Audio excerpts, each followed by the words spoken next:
add to that, and also to what Reverend Owen was saying, is there's also a role for the historian.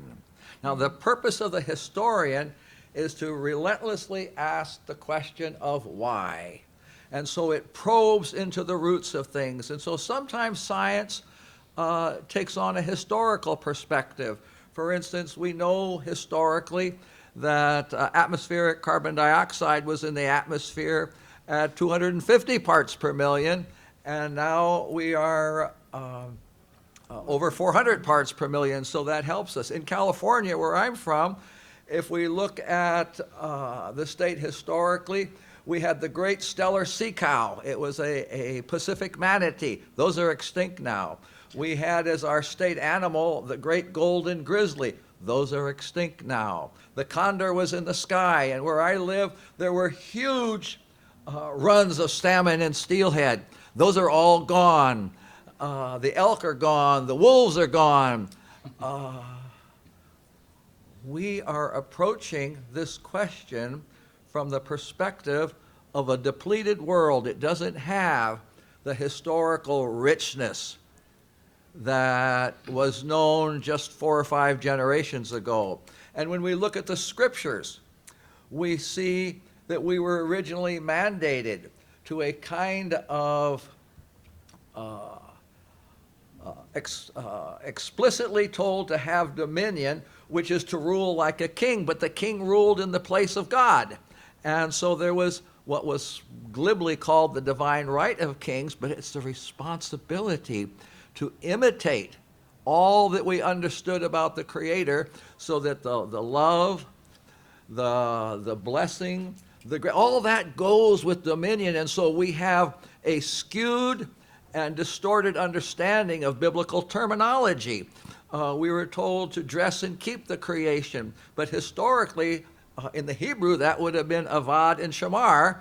And these are agricultural terms, to plant something and to nurture it up, but to prevent any pollution or desecration.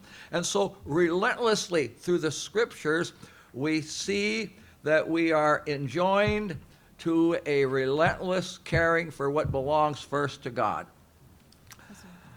And so then the historical perspective continues.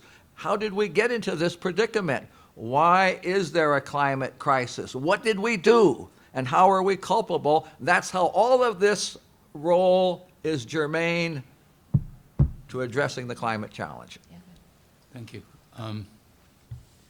I see this issue in 3 dimensions.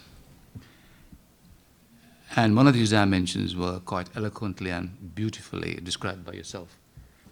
And I agree there is a deep intuitive need in the human being. Deep inside we have the truth, but that needs to come out. And there is a coincidence, there is a marrying of what the Sufi mystics talk about and what you were saying, with the deep intuitions that come from there. At the other level, most of us have been talking about is the teaching of our scriptures. And in the Quran, the verse that describes God has created the heavens and the earth, and He has created exactly. That means it's measurable. It's you can look at it and measure it, experiment with it. There's another verse which says, God has given you intelligence so that you may use it to compute the orbits of the earth and the sun and how the trees grow, and that's also a form of worship. That's the level of understanding which you described in your introduction as what brings us together. In a sense, if I may use the hackneyed metaphor of the Titanic, we are on it, it is sinking, and we are dancing on it. And if we don't help each other, we all go down together.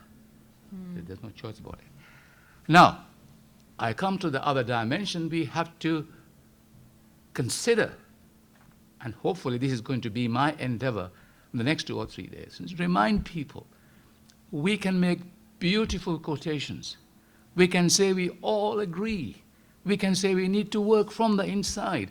But if you don't do something about it, then nothing's going to happen. you see. And here is where we're going to have the expertise of the political scientists in this forum, which is that we have got ourselves stuck in a political, economic paradigm that is dragging us down. This is the iceberg that we have hit.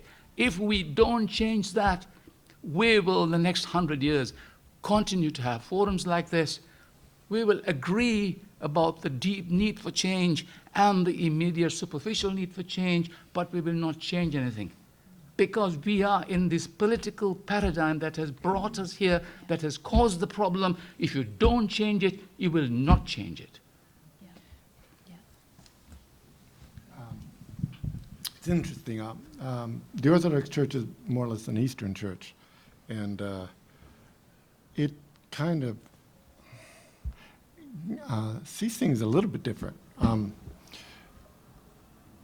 It sees creation. The kingdom is here and now. The kingdom of God is here and now and ever and ever. And we are creation. Creation is made of matter.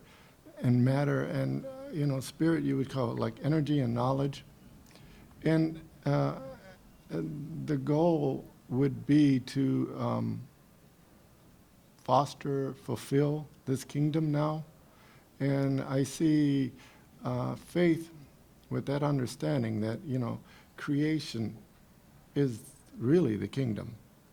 And science motivates science to continue to know the kingdom and understand the kingdom and solve the problems in the kingdom that human behavior has created, probably created because they don't realize they're in the kingdom. And, so faith would be the theology to motivate science and human behavior. And then currently I see a major role for faith in the fact that the boat is sinking and we have a lot of poor and sick and hungry. And, with science's help and with the faith's help, we also take care of the disasters that are coming, which we know science has told us it's coming and it's happening now.